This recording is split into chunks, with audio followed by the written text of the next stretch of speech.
I was sitting in conference room 12B when the man I had just saved made me disappear. Glass wall, gray carpet.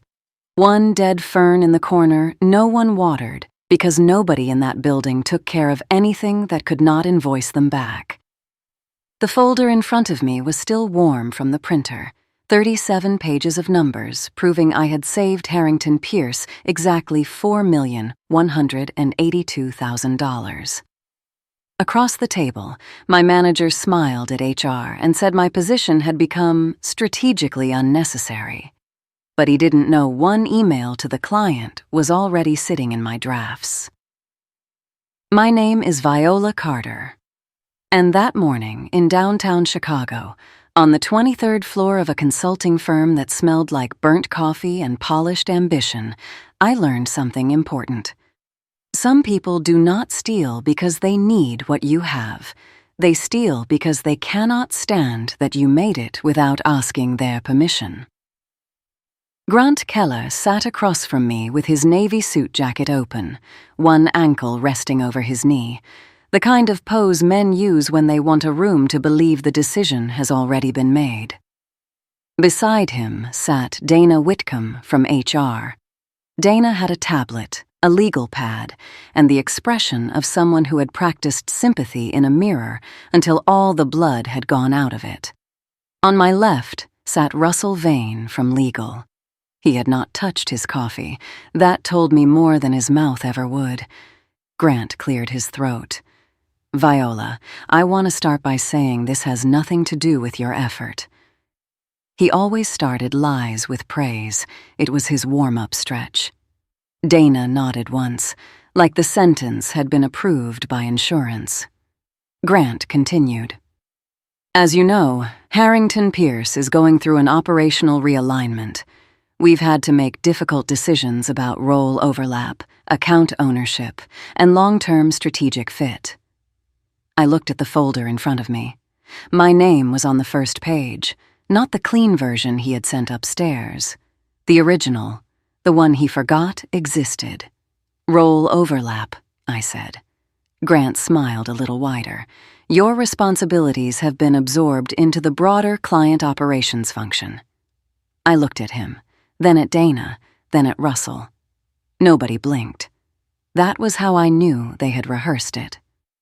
Dana turned her tablet toward me. This document outlines the separation package.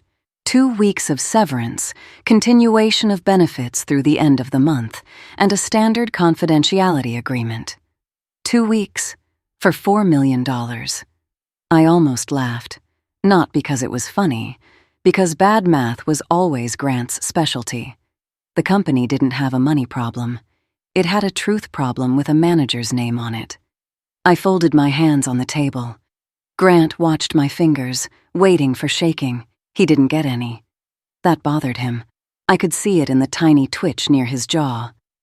Do you have any questions? Dana asked. I had many. Why did Grant remove my name from the North Star Recovery Report? Why did he present my savings model to the executive committee as if he had built it? Why did he tell the COO that I had struggled with communication discipline after I spent 14 straight hours fixing a contract exposure he had ignored for 6 weeks? Why did he schedule my termination exactly 2 hours before the North Star debrief? But questions are for people who still believe the room wants answers. I had stopped believing that the night before. So I asked only one. Am I still assigned to North Star Medical Group through end of day? Russell looked up. Finally. Grant's smile thinned. Dana glanced at him before answering. You are no longer assigned to any active client work as of this meeting. I nodded slowly. Understood. Grant leaned forward. We want this to be smooth, Viola. Professional. No unnecessary noise. There it was. The real meeting, not termination. Containment. He fired me with the same mouth he used to present my work, and somehow he expected me to help him keep it clean. Dana pushed the papers closer. You don't have to sign now, but the terms are time-sensitive. Of course they were. A lie has a short shelf life, especially when it is sitting next to timestamps. I slid the packet into my bag. Grant's eyes followed it. "Your laptop will be collected by IT," he said.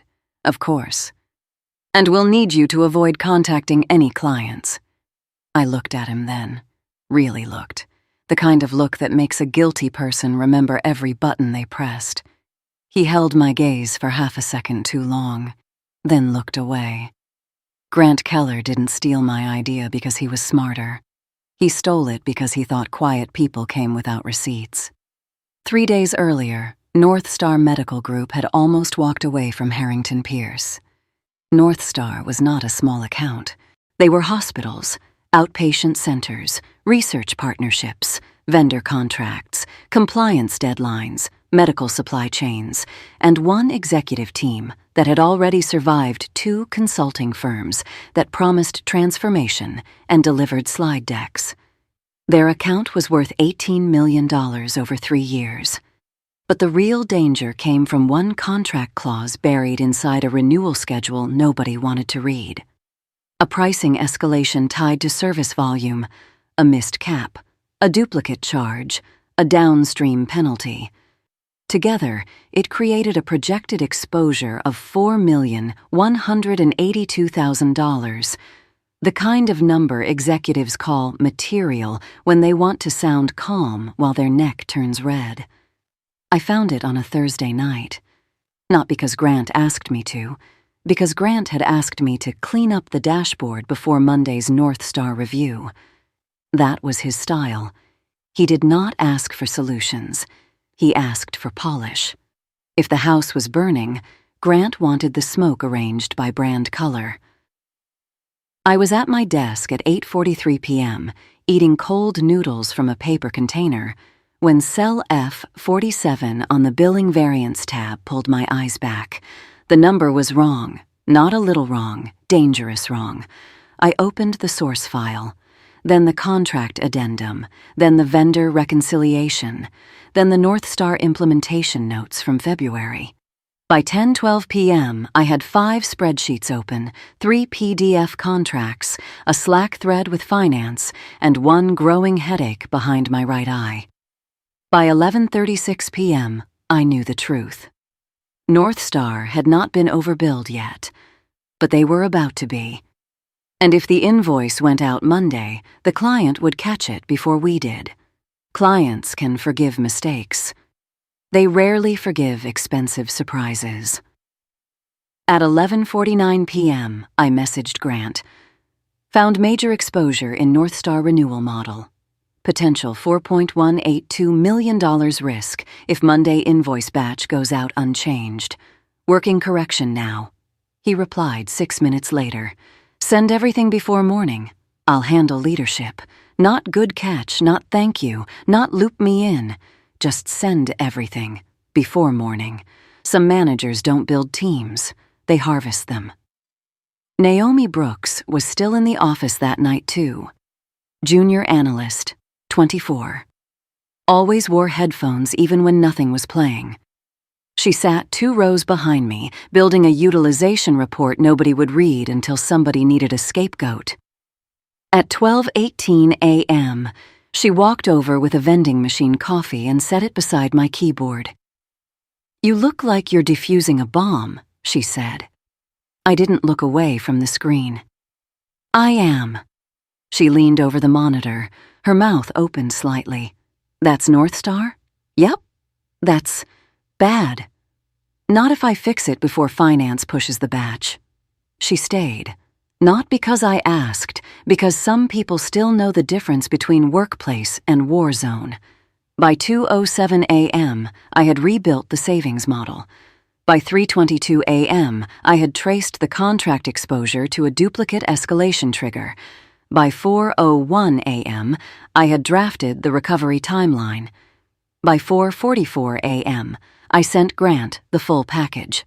Subject line, North Star Recovery Model, $4.182 million, exposure prevented attachments, original billing variance, corrected model, contract clause comparison, implementation notes, client-ready explanation, Internal approval sequence. I included my name in the footer, not loud, just accurate. At 5:03 a.m., Grant replied, "Good, I'll take it from here." That sentence should have warned me, but I was tired. And tired people sometimes mistake short messages for efficiency instead of theft wearing clean shoes. On Monday morning, Grant presented the recovery plan to the executive committee. I was not invited. At 9:17 a.m., Simone Adler, the COO, emailed the leadership group. Excellent work by Grant on identifying and resolving the North Star exposure before client impact. This likely saved the account. Grant replied, "Team effort, but appreciate it." We moved quickly. Team effort, the coward's favorite mask. My name appeared nowhere. Not in the email, not in the report, not in the slide deck, not in the timeline. I opened the copy he uploaded to the shared drive. The title page had changed. Original. Prepared by Viola Carter, Client Operations. New version.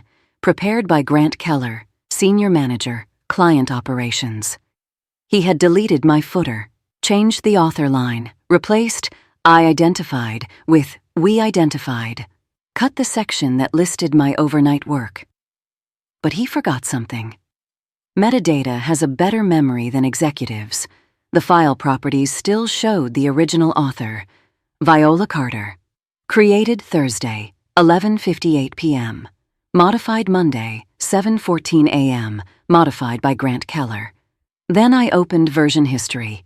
Every edit glowed like a confession. At 7:14 a.m., Grant removed my name. At 7:16 a.m., he replaced Viola Carter with Grant Keller. At 7:21 a.m., he deleted the overnight timeline. At 7:26 a.m., he added Executive Recovery Plan. He thought removing my name from the report erased me. He forgot digital paper bleeds. I took screenshots, not dramatic ones, clean ones. Timestamp visible. File path visible. User activity visible. Then I exported the version history, downloaded the original, saved the Slack thread, saved Grant's send everything before morning, saved Naomi's Teams message from 2:31 a.m. Still here if you need help validating North Star line items. This looks huge. Saved my calendar record. Saved the Zoom call notes. Saved the client preparation memo where Evelyn Ross from North Star had written, 2 weeks earlier. Please have Viola walk us through the pricing model again. She explained the variance clearly on the last call. That one mattered, because clients remember competence, even when managers try to delete it. By Tuesday, Grant had changed around me. Not openly. That would have been too honest. He stopped inviting me to North Star calls. Moved my tasks to Naomi. Asked me to document processes I had built. Scheduled a carrier alignment touchpoint with Dana from HR. And then, Wednesday morning, conference room 12B appeared on my calendar. No agenda. Just role discussion. People think betrayal arrives with thunder. Most of the time, it arrives as a calendar invite.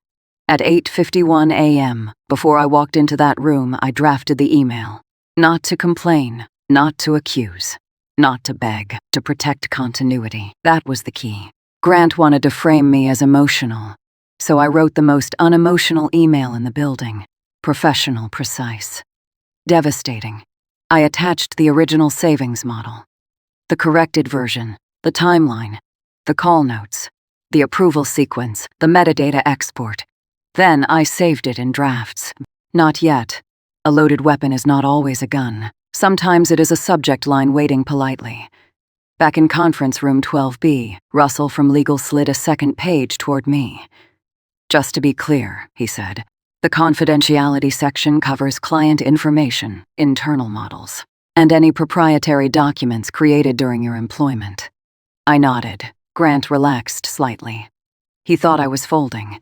They always think silence means surrender. Sometimes silence is just where the attachments are loading. Dana stood first.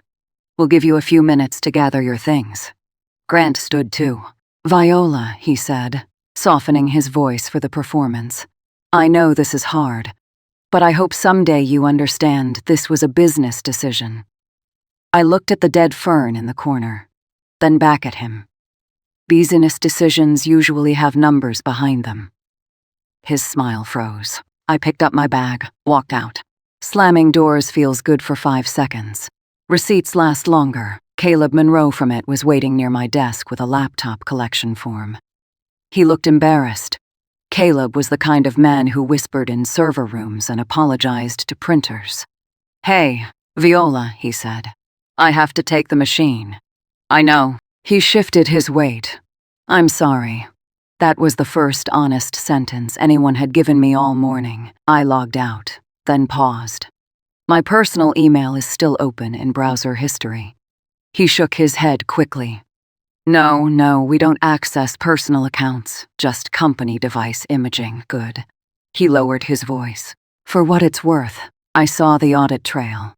I looked at him. He looked at the laptop bag instead of my face. "On the North Star file," he said. "I mean, I'm not supposed to say anything." I said nothing. He swallowed. "But if there's an investigation, logs don't lie. No speech. No dramatic music. Just a sentence placed carefully on the floor between us. I left the building at 10:42 a.m. Chicago wind hit me like it had been waiting outside all morning. The kind of cold that doesn't care about your severance packet. I walked 3 blocks before I stopped. Not because I was lost, because my hand had started shaking. I stood beside a food truck that smelled like grilled onions and diesel, opened my phone, and looked at the draft. "Dear Miss Ross, as I am no longer assigned to the North Star account, I wanted to make sure your team had the correct recovery timeline for the contract exposure identified last Thursday. Attached are the original savings model, time-stamped revision history, and implementation notes used to prevent the projected $4,182,000 loss. For continuity, I have also included the internal approval sequence and relevant call notes. Thank you for trusting me with the account. Best regards, Viola Carter." I read it 3 times. Not one insult, not one accusation, not one sentence Grant could point to and call unstable. Just continuity. Just truth. Just a door opening in a room he thought he had locked. I pressed send one email, did what 3 meetings refused to do. It told the truth without asking permission. At 11:08 a.m., Evelyn Ross replied, "Viola, thank you. I was not aware you had been removed from the account. Please do not send anything further for now. I am escalating this internally and with Harrington Pierce leadership." That was all, 26 words. Enough to make an executive floor sweat through wool. At 11:26 a.m., Grant called me. I watched his name light up my phone. Did not answer. At 11:27, he called again. At 11:29, Dana called. At 11:31, Russell called. At 11:34, Grant texted, "You need to call me immediately." At 11:35, "Your email to North Star was inappropriate and potentially a breach." At 11:37, "Do not communicate with the client again." I stared at the messages. They told me not to contact the client. I didn't contact the client to complain. I contacted the client to keep the account alive. There is a difference. At 12:02 p.m., an email came from Simone Adler, Colorado. Subject, North Star Timeline, Clarification Recipients. Grant Keller, Dana Whitcomb, Russell Vane, Victor Long, CFO, Caleb Monroe, IT. Me, my access should have been gone. But Simone had added my personal email. That meant Evelyn had forwarded everything. That meant the client was asking questions. That meant Grant's clean little story had met an attachment. Simone's email was short. "We need immediate clarification on authorship, timeline, and client communication regarding the North Star recovery model. Grant, please provide the original working files and decision chronology. Caleb, please preserve all system logs and file histories. Viola, please remain available. Remain available." Corporate language is funny. At 9:30 a.m., I was strategically unnecessary. By noon, I was suddenly available. The same company that called my presence redundant now needed my memory to survive. Grant replied 6 minutes later.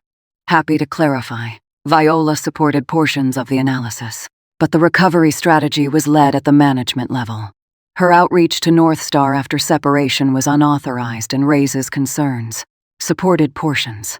I looked at those two words for a long time. Supported portions, like I had held the ladder while he painted his name across my ceiling. Victor Lang replied next. The CFO.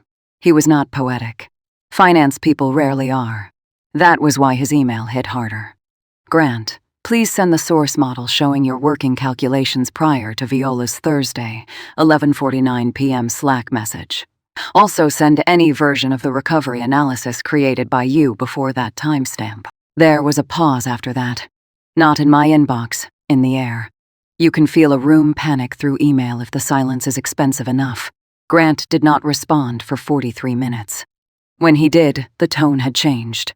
Victor, the work occurred collaboratively across multiple channels, so isolating individual authorship may not reflect the full leadership context. Leadership context. That was Grant's emergency exit. When facts turn sharp, some people hide inside vocabulary. Caleb replied with 2 attachments. Preserved logs attached. Initial file created by Viola Carter Thursday, 11:58 p.m. First access. By Grant Keller Friday, 5:11 a.m. Subsequent edits Monday 7:14 31 a.m. included title page author replacement. And removal of preparer footer. No earlier source model by Grant Keller found in shared drive, local sync, or email archive. I read it once. Then again. Then I put the phone face down on the table. Not because I was shocked. Because sometimes justice arrives so cleanly, you need a second to respect the blade. Bad managers love silence until silence attaches documents. By 2:15 p.m., they asked me to join a Zoom meeting. I almost laughed, fired in a conference room, resurrected on Zoom. The corporate circle of life. I joined from my apartment, laptop on the kitchen table, sunlight cutting across the floor in pale rectangles. On screen were Simone Adler, Victor Lang, Dana Whitcomb, Russell Vane, Caleb Monroe, Grant Keller, and a woman I recognized immediately. Evelyn Ross, North Star Medical Group. She wore a charcoal blazer and the expression of a client who had just discovered the consultant was billing trust by the hour and delivering theater. Simone started. Thank you, everyone. This meeting is to establish the factual timeline. Grant's camera was on. He looked freshly calm. That was how I knew he was terrified. Terrified people either shake or perform stillness. Evelyn spoke first. Before we begin, North Star needs to understand why the person who identified and prevented a $4 million exposure was removed from our account without notice. Nobody answered quickly. Beautiful, Evelyn continued. Our team specifically requested Viola's involvement because she had demonstrated command of the pricing model. We were under the impression Grant was coordinating leadership visibility, not originating the recovery analysis. Grant leaned forward. Evelyn, I want to be careful here. Viola was part of the account support structure. Absolutely. But strategic ownership, Victor interrupted. Grant. One word. Flat. Heavy. Did you create any version of the savings model before Viola sent it to you? Grant looked down. Then up. The model was developed under my direction. Victor did not blink. That was not my question. There are moments when a room stops being a meeting and becomes a mirror. Grant adjusted his cuff. I provided oversight. Evelyn's mouth tightened. Miss Carter's email included the original file properties and revision history, unless those are inaccurate. This does not appear to be a matter of oversight. Russell from legal finally spoke. We are reviewing admissibility and context for all materials. Evelyn turned her eyes to him. North Star is reviewing trust. That shut him up. Some sentences do not need volume. They carry their own security badge. Simone asked me to walk through the timeline, so I did. Not with anger, with dates. Thursday, 8:43 p.m. I identify the variance. Thursday, 11:49 p.m. I notify Grant. Friday, 4:44 am I send the recovery model. Friday, 5:03 a.m. Grant replies. Monday, 7:14 am my name is removed. Monday, 9:17 a.m. Grant receives executive credit. Wednesday, 9 am I am terminated before the client debrief. Wednesday, 10:57 am I send transition materials to Evelyn Ross. Each timestamp landed on the call like a file cabinet drawer slamming shut. Grant tried once more. With respect, your framing leaves out the broader management responsibility. I looked into the camera. Grant, you removed my name from the report. He opened his mouth, closed it. I continued. You deleted the footer, replaced the preparer line, and presented the work as yours. The version history shows that. Caleb confirmed it. North Star's call notes confirm my role. Your Slack message confirms you asked me to send everything before morning. I paused, not for drama, for oxygen. You didn't fire me because I failed. You fired me because I succeeded too loudly on paper. Nobody moved. Then Naomi Brooks joined the call. I had not known she was invited. Her camera clicked on, headphones around her neck, nervous eyes, steady voice. Simone said, Naomi, thank you. Can you confirm what you observed Thursday night? Naomi swallowed. Yes, I was in the office with Viola until after 2:30 a.m. She was working on the North Star billing exposure. She showed me the variance. I helped validate line items from the vendor sheet. Grant was not there. Grant's face changed. Not much. Just enough. Like someone had pulled one screw from the machine. Naomi continued. And on Friday morning, Grant asked me if Viola had talked to anyone else about the model. I thought it was weird. Grant snapped. That's not accurate. Then Caleb spoke. Grant, your badge access shows you left the office Thursday at 6:12 p.m. and returned Friday at 8:46 a.m. There it was. Not a punch. A stamp. Grant wanted credit for the save, but not fingerprints on the theft. That was bad accounting. Evelyn leaned back. North Star will require Harrington Pierce to provide a written correction of the recovery timeline, confirmation of Viola Carter's authorship, and assurance that no retaliation occurred as a result of her handling of our account. Retaliation. The word sat in the Zoom window like a match. Dana's face went still. Russell looked down at something off-screen. Simone closed her eyes for half a second. Grant said nothing. Because now the lie was not internal. Now the client had named it. And clients do not need your HR vocabulary. They have contracts. By the end of the call, Grant's access to the North Star account was suspended. His admin permissions were removed. His calendar was cleared of client meetings. Simone announced an internal review. Victor requested a full audit of Grant's account history. Evelyn requested that all future communication go through Simone directly until trust was restored. And me. I sat at my kitchen table in the same blouse I had been fired in, watching the building that threw me away ask me to help stop the bleeding. At 5:48 p.m., Simone called me privately. No Dana, no Russell, no Grant. Just her. She looked tired, not performative tired. Real tired. I owe you an apology. I did not rescue her from the silence. People need to sit in the rooms they built. She continued. What happened today should not have happened. Your work should have been credited. Your termination is under review, and Grant has been placed on administrative leave pending investigation. Administrative leave, corporate purgatory with direct deposit. We would like to discuss reinstatement, she said. There it was. The chair, the badge. The building, the same floor. The same coffee machine, the same people who watched my name disappear because it was not convenient to see it. I looked at my reflection in the dark laptop screen. I thought I would feel victorious. Instead, I felt clear. That was better. I'm open to discussing terms, I said. Simone nodded quickly. Of course, but I'm not returning quietly. Her face shifted. I continued. I want a written correction sent to the executive committee in North Star. I want my authorship restored in the project archive. I want the termination record corrected. I want confirmation that the confidentiality agreement is void as presented because it was attached to a separation based on false information. And, I said, I want Naomi Brooks protected. That made her look up. She told the truth today, I said. That usually costs more than people admit. Simone nodded slowly. Understood. 2 days later, the correction went out. Subject North Star recovery timeline. Correction and acknowledgement. It named me. Not dramatically. Not perfectly. But clearly, the recovery model identifying and preventing the projected $4,182,000 exposure was originally prepared by Viola Carter. Prior communications did not accurately reflect authorship or contribution timeline. I read that sentence 12 times, not because it healed everything, because sometimes the truth arrives late, wearing a wrinkled shirt, and you still let it in. Grant resigned the following week, officially to pursue other opportunities. That phrase should come with a laugh track, unofficially.